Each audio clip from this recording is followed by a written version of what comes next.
안녕 여러분, 반갑습니다. 우리 이번 시간에는요 중세 후기 문학에서 이제 거기 시대에서 나오는 이제 경기체가라고 하는 장르를 같이 공부해 보도록 합시다.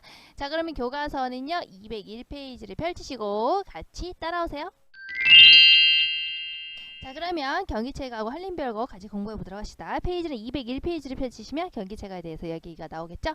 자, 우리 고대하고 다르게 중세로 넘어가게 됐어요. 고대는 자기중심주의를 가지고 지배계층이 피지배계층을 지배를 했다면 우리가 더 우월하다라는 거였죠.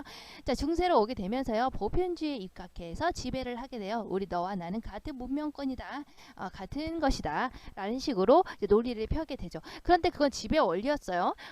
결국에 그런 식으로 지배를 하게 되면 어때요? 고대 자기중심주의식으로 지배를 하게 되면은 강압적으로 지배를 하는 게 되지만은 이렇게 내가 너랑 나랑 같은 문명권이야, 같은 글자를 쓰고 있잖아, 같은 종교를 쓰고 있잖아 라고 하면 백성들이 자연스럽게 자발적으로 순종을 순종을 하게 되는 것이 되겠죠. 자, 그렇게 되면은 지배자 입장에서는 어떻겠어요? 그 피지배자가 자발적으로 일을 하기 때문에 더욱더 국력이 증가되고 더욱더 생산력이 증가되고 지배자 입장에서는 더욱더 큰 이익이죠. 이런 식으로 지배하는 것을 우리가 보편주의에 입각했다 라고 해서 중세를 보편주의라고 얘기를 한답니다. 중세 보편주의라고 여러분들이 생각을 하시면 돼요. 고대는 자기중심주의고요. 그러면 어떻게 하면 같다라고 볼 수 있겠어요? 우리는 같은 종교를 쓰잖아, 우리는 같은 글자를 쓰죠, 이런 식으로 하는 얘기를 하죠. 그리고 법령을 제정을 했겠죠. 자, 보시면 그래서 중세의 가장 큰 특징은 같은 글자인 한문의 등장이라고 보시면 돼요. 그래서 중세의 전기든 후기든 모두 다 한문의 문화권에 들어가 있기 때문에 우리가 똑같이 중세로 묶는 거예요. 하지만 전기와 후기로 나누는 기점이 뭐라고 그랬어요? 바로 문학을 담당하는 층이 변했기 때문에 전기하고 후기로 나뉜다고 했죠. 전기라는 것은 우리가 어떻게 묶여졌어요? 삼국시대에서 통일신라 시대 그리고 고려 전기로 이어지기까지 이 문학을 담당하는 층이 그대로 이어졌다라는 거야. 특히 이제 육두품에서 쭉 이어져서 고려를 세우면서 육두품이 이제 나중에 고려를 세우게 되죠.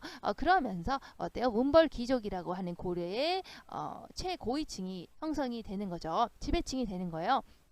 그래서 결국에 이어지기 때문에 이거는 한시기, 바로 중세 전기로 이렇게 한시기로 묶는 거고, 그리고 무신 정권과 몽골의 난을 기점으로 해서 자, 어때요? 무신 정권. 그러니까 문벌 귀족들이었죠. 그전에는 글을 쓰고요, 뭐 시를 쓰고요, 뭐 이런 사람들이었는데 문인들이었는데 문인들이 너무나 무신들을 무시했던 거죠. 그러면서 무신들이 반란을 일으켰죠. 그게 바로 무신 정변이었어요. 그러면서 문벌 귀족이 몰락을 하게 되죠. 무신들이 득세를 하게 돼요. 자, 무신들이 득세를 하고 되고요. 또 몽골의 난을 기점으로 인해서 원나라에게 빌붙어가지고 세력을 확장하는 검문 세족들도 등장을 하게 돼요. 자, 근데 검문 세족들은요, 원나라에게 아부를 하면서 등장을 했던 세력들이기 때문에 여러분들 보시면 알겠지만 검문 세력은 봐봐. 대원 관계의 전개 속에서 몽골의 통역을 하고 매 사육하고 무공 이런 걸로 출세하거나 뭐 이런 것들이었기 때문에 여기 중요한 포인트는 이거예요. 문학적, 유교적인 소양과는 거리가 먼 경우가 대부분이었다. 그러니까 대부분 좀 무식했다라고 보시면 되죠. 이들은 백성들을 아주 강탈했어요. 백성들의 재산을 빼앗고 권력과 부를 독점하고 그러면서 이제 백성들이 거의 굶어 죽고 시체 썩는 냄새가 진동한다는 식으로 이렇게 나라가 이제 거의 망해가고 있었죠. 고려 말의 상황이에요.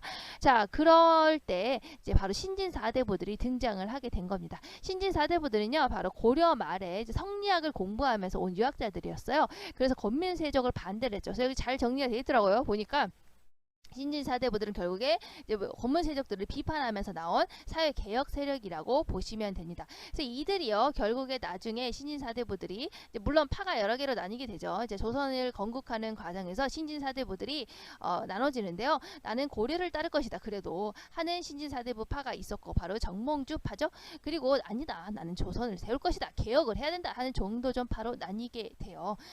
이런 식으로 나눠지게 되지만 결국에 이제 신진 사대부들이 조선을 건국하게 되고 또 조선에서도 이렇게 막 나눠지죠. 파가 또 결국에 어쨌든 쭉 이어져서 조선에 있는 사림까지 이어지게 되죠. 그래서 결국에 문학 담당층이 갔기 때문에 이렇게 조선 중세 후기로 묻게 된답니다. 그럼 아까 선생님이 얘기했던 검문 세족에 반대하면서 등장했던 세력이 바로 누구예요? 신진 사대부들이죠.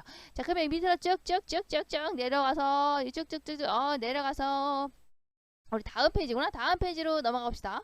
쭉 내려가 보시면 바로 이제 중세 후기로 연결지죠. 자, 중세 후기 선생님 얘기했죠. 무신정변을 기점으로 이렇게 새로운 작가층이 등장을 했다라고요.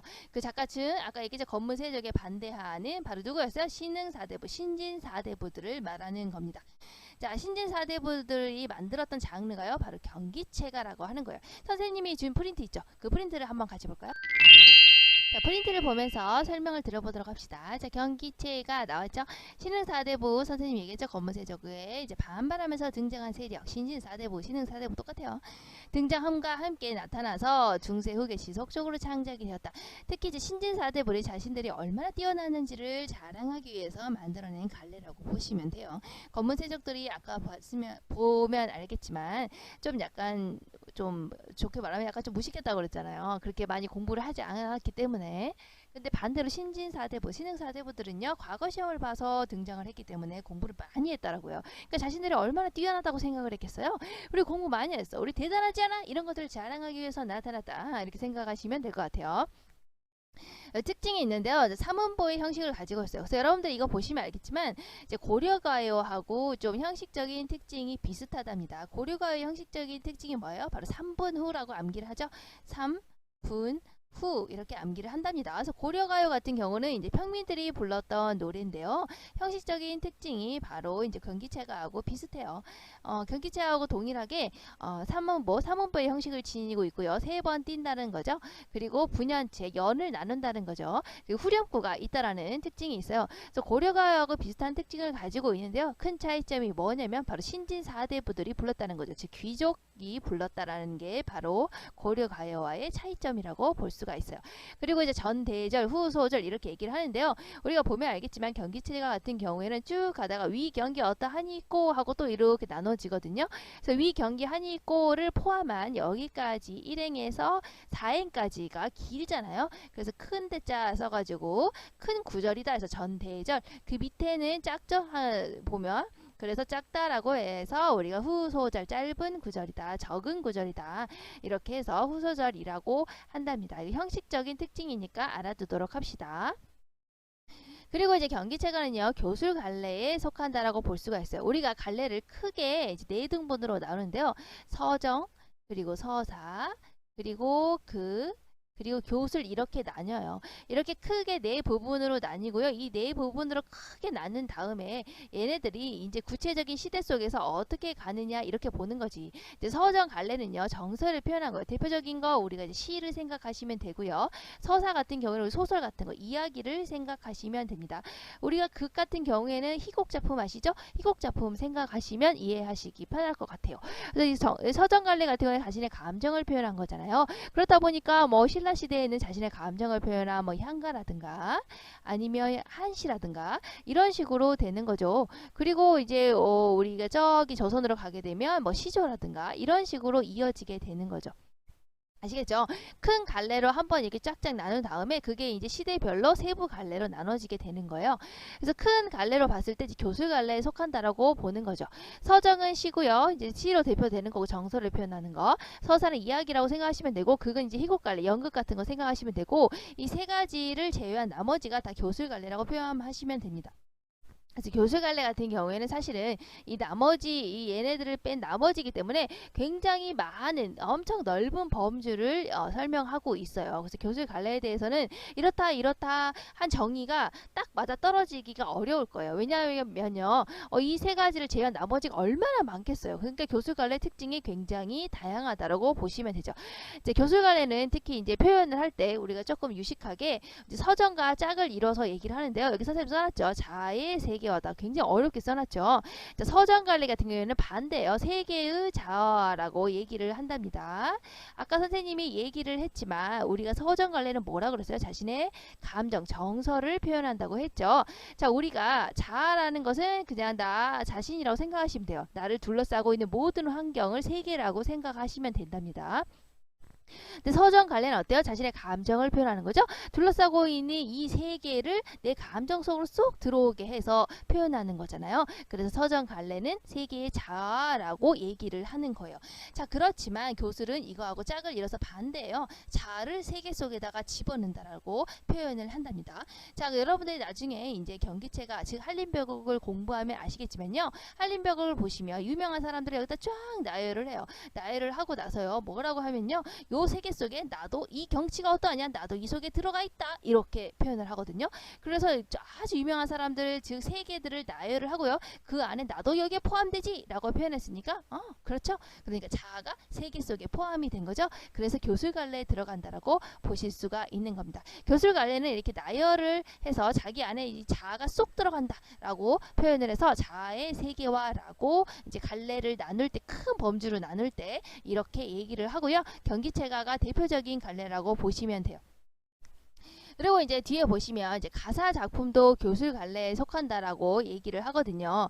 우리가 나중에 이제 가사 얘기할 때 얘기할 테지만, 근데 보시면 알겠지만 가사도 나중에 보면 정서를 표현한 뭐 서정 가사 뭐 이렇게 있잖아요. 그럼 여기에 속하는 것이 아니냐 이렇게 볼 수 있지만, 큰 갈래로 볼 때는 교술 갈래 안에 들어가는 가사고, 그 가사가 이제 특징의 이제 서정을 드러낸 가사도 있구나, 이런 식으로 갈래를 이런 식으로 나눠서 봐야 되는 거예요. 아주 큰 갈래에서는 이제 교술 갈래에 속한다. 이제 그거는 이제 뭐 가사 얘기할 때 얘기하도록 할게요.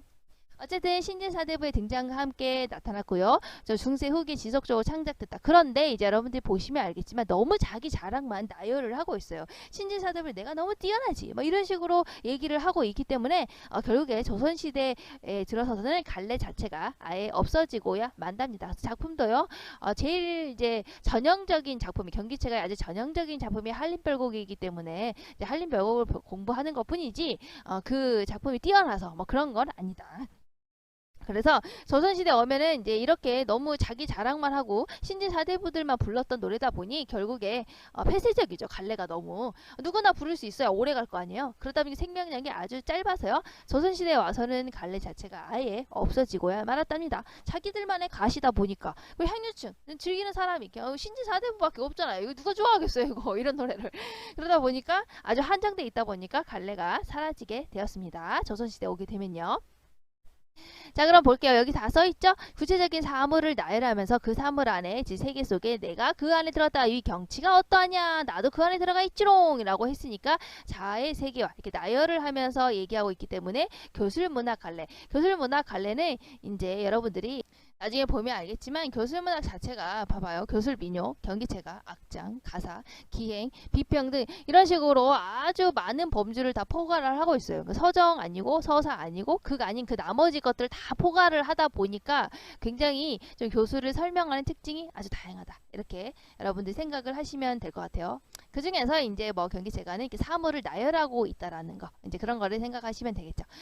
자, 그 중에서 이제 위 경기 어떠하니 있고 이런 세계들이 있다. 쫙쫙쫙 나열하고 중간에 위 경기 어떠하니 있고라고 하는 이 구절을 집어넣는단 말이에요. 그래서 이것 때문에 명칭이 경기체가라고 하는 거였어요. 위 경기 할 때 이 경 여기 있죠, 경. 그리고 여기 있죠, 여기 그래서 이거를 그대로 따가지고 경기가 들어간 문체 노래 이렇게 해가지고 경기체가라고 하는 겁니다. 아시겠죠? 그리고 여러 장으로 구성되는데 한림별곡 같은 경우에는 8장으로 구성이 되어져 있어요. 그래서 8장으로 구성이 되어 있기 때문에 아마 유흥 공간에서 신진사대부들이 술 먹고 놀면서 네가 1장을 불러봐, 네가 2장을 불러봐, 네가 3장을 불러봐, 이런 식으로 돌림노래 형식으로 불렀을 것이다 라고 얘기를 하고 있답니다. 자, 그러면 이렇게 딱 정리했죠. 그럼 앞부분에 우리가 아까 딱 그 교과서에 있는 부분, 이거 너무 뒷장으로 갔네. 교과서에 있는 부분으로 가시면 우리가 그 경기체가 부분 있죠. 자꾸 이쪽으로 넘기는 거예요. 여기 부분 201페이지를 펼치면 여기 경기체가 여기 있죠. 이 부분이 요약 정리된 거랍니다. 그럼 이거 보고 이제 선생님이 이제 한림벽으로 들어가 보도록 해요. 아까 정리했으니까 한번 그냥 가벼운 마음으로 보도록 합시다. 경기체가 등장했죠. 신진사대부들이 불렀던 거였어요. 경기체가. 그래서 경기체가는 구체적인 사물을 나열했다. 그래서 우리가 뭐라고 해서 교술갈래라고 했었죠. 자, 그리고 여기서 감흥을 찾는 교술문학갈래. 그렇죠. 여기 나와 있죠. 그래서 위 경기 어떠하니 있고라는 구절이 계속 반복되기 때문에 위 경, 여기 경, 그쵸? 여기 기 있죠? 기. 그래서 요것이 요것이 쓰였구나라고 해서 경기체가 이런 식으로 이름을 붙였다고요. 경기라고 하는 문체를 쓰고 있는 노래다 이런 거예요. 알죠? 경기 여기서 딴 거예요. 그래서 이런 결구를 갖추고 있고 여러 장으로 구성되고 있다. 그래서 대표적인 작품이 이제 한림별곡이다. 경기체가의 특징이 가장 잘 드러나 있기 때문에 보통 이제 교과서에서 한림별곡을 공부를 하는 거예요. 한림별곡에서는 당연히 신진사대부, 신흥사대부들이 자신이 얼마나 뛰어나냐, 얼마나 대단하냐 이런 것들을 나타내기 위해서 자신감을 표출하고 자신의 생활들을 표현한 이래로 결국에 자신들만의 노래였기 때문에 자신들의 자랑 이런 것들을 과시하는 노래. 처음에는 과시를 하다가 나중에는 막 향락적인 것으로 막 빠져요. 그러니까 자기네들이 즐기고 놀고 대단하다 과시하는 노래다 보니까 결국에 나중에 조선시대로 가게 되면은 결국에는 갈래 자체가 허물어져서 없어지게 된다 라고 보시면 됩니다. 자, 그러면 여러분 교과서 280페이지 있죠? 여기 펼치시면 한림별곡이 나와 있어요. 이거 왜 먼저 하는 거라고요? 시대순으로 선생님이 쭉 하는 겁니다. 시대순으로 중세 후기에 등장한 신진사대부들이 노래했다라고 하니까 우리가 이제 시대순으로 하다 보니 한림별곡을 하게 되네요. 자, 그러면 경기체가의 대표적인 작품인 한림별곡을 같이 보도록 합시다. 자, 한림별곡의 전체적인 짜임이에요. 우리가 지금 배우는 건 제 1장만 배우죠. 자, 그런데 사실 시험이 제일 많이 나오는 것은 1장, 2장, 그리고 뭐 4장, 8장. 이 정도가 이제 많이 나올 거예요. 그래서 보시면 알겠지만 자기 과시를 하다가 점차적으로 이제 여자들하고 재밌게 노는 향락적인 내용으로 이렇게 이어지게 된다라고 보시면 돼요. 모두 이제 8장의 내용으로 이루어져 있고요. 전부 다 자기 자랑하는 내용이에요. 그러니까 우리가 지금 배울 시부 같은 경우 유명한 문인들의 글솜씨 어떠냐 대단하지. 뭐 서적 같은 경우에는 학문과 독서 내가 이렇게 많이 읽고 했으니 얼마나 대단하지. 이제 명필 여기 나오죠. 유명한 서체로 글씨 쓰는 거 어떠냐 나 잘 쓰지 대단하지. 뭐 이런 거. 명주 역시 유명한 술을 마시는 흥겨운 모습 어떠냐 대단하지. 자, 화해 역시 온갖 꽃이 만발한 경치를 찬양하고 또 음악 역시 여러가지 악기를 흥겹게 연주하는 광경 대단하지. 자, 누각에서도 명상과 누각의 아름다운 경치 어떠냐 대단하지 하면서 점점 더 향락적인 것으로 가죠. 자, 8장에서는 추천 이게 그네 뛰는 거거든요. 여자하고 같이 손을 잡으면서 그네를 막 뛰는 광경이 나와요. 그래서 자기 과시 막 시작하다가 마지막에는 향락적인 것으로 빠지는 게 이제 경기체가의 내용이라고 보시면 됩니다. 자, 그래서 우리가 지금 배울 거는요. 제 1장만 나와 있더라고요. 교과서에는. 그래서 어쨌든 뭐 교과서에 나온 게 제 1장이니까 1장의 내용을 같이 보도록 합시다. 자, 그럼 볼까요? 자, 다음은 선생님 뭐라고 써있냐? 여기 이렇게 써있죠? 고려시대 귀족층의 정서를 표현한 경기체가이다. 그렇죠? 고려시대에서 서민들의 노래는 고려가요였어요. 삼분후 기억하세요. 삼음보, 분연체, 뭐라고 했지? 후렴구가 있었다. 똑같은 형식이지만 경기체가 같은 경우에는 뭐라고요? 귀족층이 불렀다. 귀족층 누구였는데 바로 신진사대부, 신흥사대부들의 모습이 드러나 있는 거였죠. 그래서 이거 볼까요? 이 작품은 옛 모인들의 명문자, 멋있는 아주 대단한 문장에 대한 예찬과 과거 시험장의 광경을 나열했다. 그치? 사물을 나열했다. 이제 그리고 그 안에 내가 쏙 들어가 있다. 뭐라고 했죠? 자의 세계화라고 했죠? 그러니까 이거 교술 장르에 속하는 거네요. 자, 그래서 학문과 지식에 대한 신등사대부들 우리는 지금 과거 시험을 보고 이 관직에 들어오게 된 것이야. 우리 대단하지 않아? 아하 막 이렇게 하는 자신들의 긍지와 자부심을 드러내고 있다. 그리고 보시면 알겠지만 우리말 표현보다는 한자어를 많이 쓰고 있어요. 아무래도 자기가 대단하다고 계속 자랑해야 되니까 한자를 많이 쓰는 거예요. 그래서 많이 쓰고 있어서 특히 무슨 문학이라고요? 서민문학이 아니라 귀족문학을 보여주고 있다. 자, 그래서 경기체가 작품 같은 경우에는 가장 전형적으로 드러나 있는 작품이 한림별곡이기 때문에 이제 교과서에 한림별곡이 나온 거예요. 근데 제 1장만 나와 있어서 좀 아쉬운 감이 없지 않다. 그렇죠?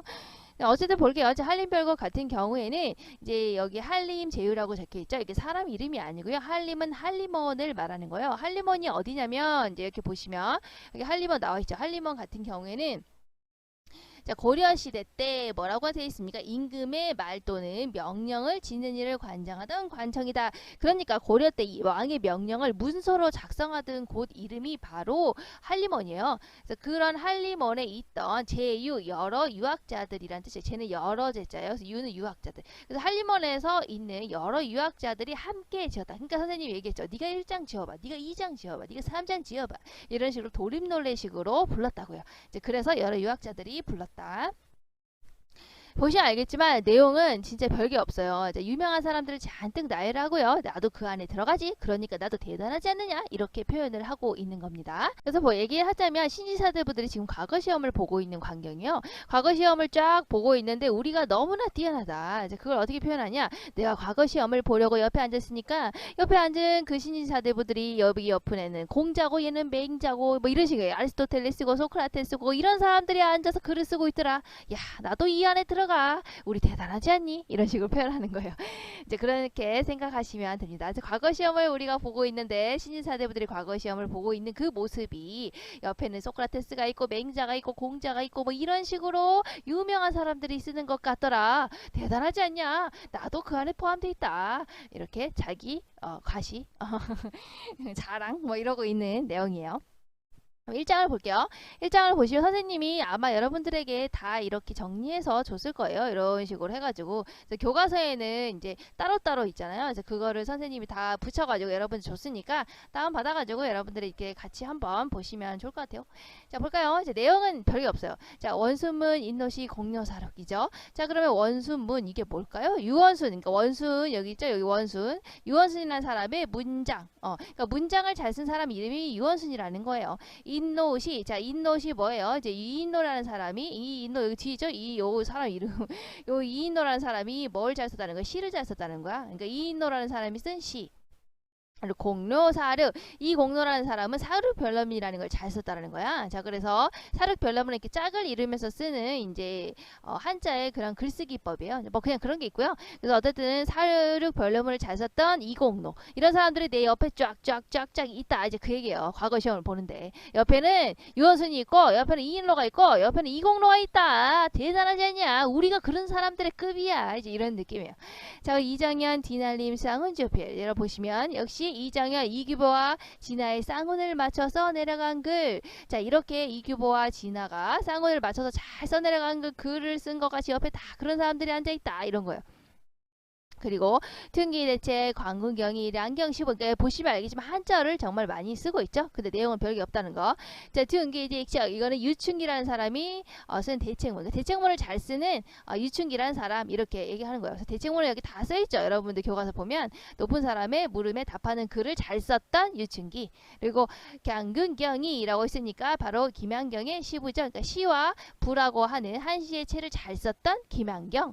그리고 여기 보시면 여기 이게 이거나 김양경 그리고 여기 있죠 광근경이 이거는 민간균의 해서 경서해이죠. 경서해이를 잘 썼던 민간균. 그래서 이제 그런 유충기가 옆에 있고 민간균이 옆에 있고 김양경이 옆에 있더라. 아하 대단하지. 우리가 시험 보는 것 뿐인데 이런 사람들이라니까 다 옆에 있는 사람들이 이런 얘기예요. 자 그래서 여기까지는 바로 문인들의 아주 유명한 문장들을 나열하고 있다. 교술문학의 특징을 잘 보여주고 있죠.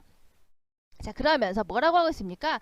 위시당의 경기 어떠하니 있고 위시당 시는 시험이죠. 그러니까 지금 과거 시험을 보고 있는 중이구나 라는 것을 알 수가 있겠죠. 과거 시험장의 강경 과거 시험 누가 보고 있는데 신진사대부들이 보고 있죠. 그러니까 신진사대부들이 지금 과거 시험을 보고 있는데 마치 그 모습이 유원순이 옆에 앉아있고 여기 있죠. 이인호가 옆에 앉아있고 이공로가 옆에 앉아있고 이규보가 옆에 앉아있고 유충기가 옆에 앉아있는 것처럼 우리는 대단하다. 아직 그런 얘기예요. 알겠죠? 자 그래서 과거 시험장의 광경 그것이 어때합니까? 라고 말하고 있습니다. 그래서 과거 시험장의 광경 어떠하니꼬. 자 그리고 이게 보시면 알겠지만 경기 어떠하니꼬 이게 이제 1장 2장 3장 4장 8장까지 해서 계속 반복이 되고 있어요. 후렴구 있죠? 자, 그리고 보시면 경기라고 해서 경 나오죠. 그래서 우리가 이거 뭐라고 그랬죠? 여기 나오지 경기체가라고 있죠. 경기체가 여기 안 나오나?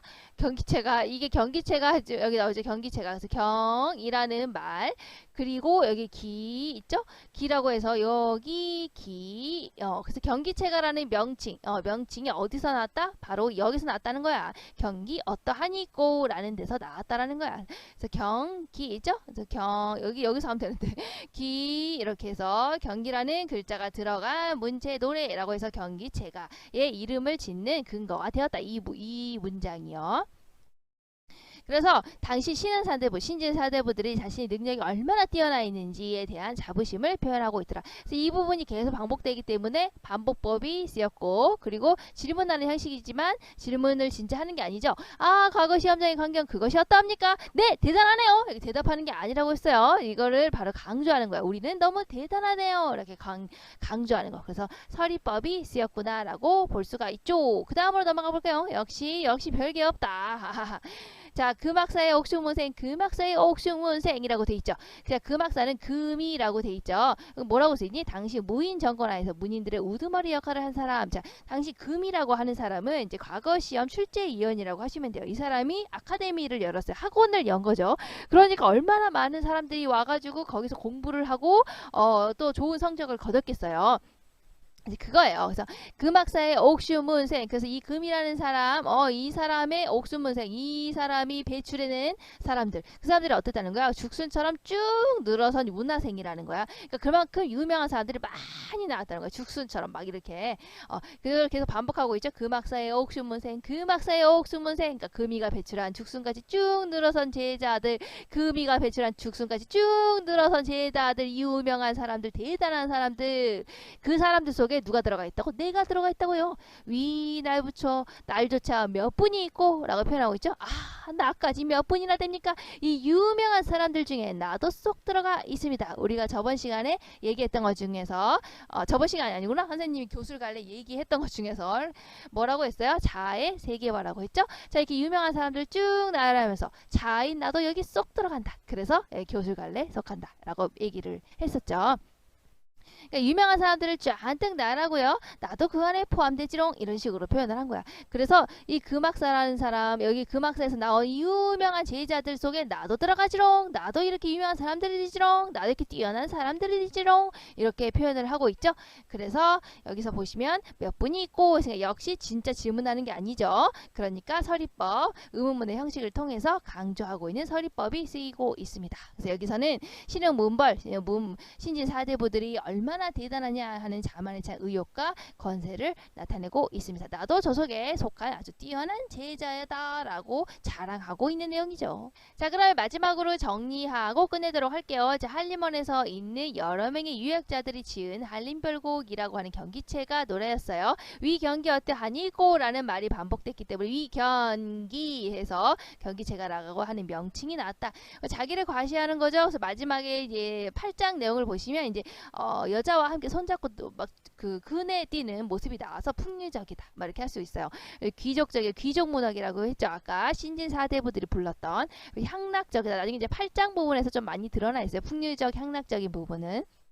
그리고 여기서는 신진 사대부들의 긍지와 풍류에 대해서 노래하고 있고 시부는 시와 부에 대해서 우리가 이만큼 뛰어나다라는 것을 과시하고 있는 부분 제1장의 내용이었어요. 특징은 신진 사대부들의 자부심과 여기 나오죠. 객관적 사물에 대한 관심을 표현했다. 이게 뭔 말이냐면 객관적인 사물 우리가 아까 앞에서 봤던 거 어떤 거였어요? 막 사물을 나열하고 있었죠. 원순문, 인노시, 공료사루 그리고 이정현, 디냐님, 쌍훈제표 이런 식으로 나열을 하고 있죠. 이런 거를 뭐라고 이제 표현한 거냐면 바로 이제 객관적인 이런 사물에 대해서 열거하고 있다. 그런 사물에 대해서 관심을 표현하고 있다. 이런 식으로 표현을 한 거예요. 그거를. 그래서 계속 나열했기 때문에 열거법, 어떠하니고 했으니까 영탄법 감탄하고 있죠. 그리고 서리법 의문문의 형식을 통해서 강조하고 있죠. 나도 대단한 사람이다. 그리고 그것을 계속 반복하고 있죠. 그래서 반복법 등을 사용해서 표현하고 있네요. 여기까지 하면 선생님 다 했네요. 다음 시간에 우리가 다음 시간에는 뭐 하냐면요. 이제 또 역시 중세 후기 뒤에 부분 하고요. 가사 3위인곡 샅샅이 우리가 훑어서 공부해 보도록 합시다. 그럼 다음 시간에 3위인곡이니까 우리가 좀 더 열심히 공부해야겠죠? 다음 시간에 만나도록 해요. 여러분 안녕 사랑해요.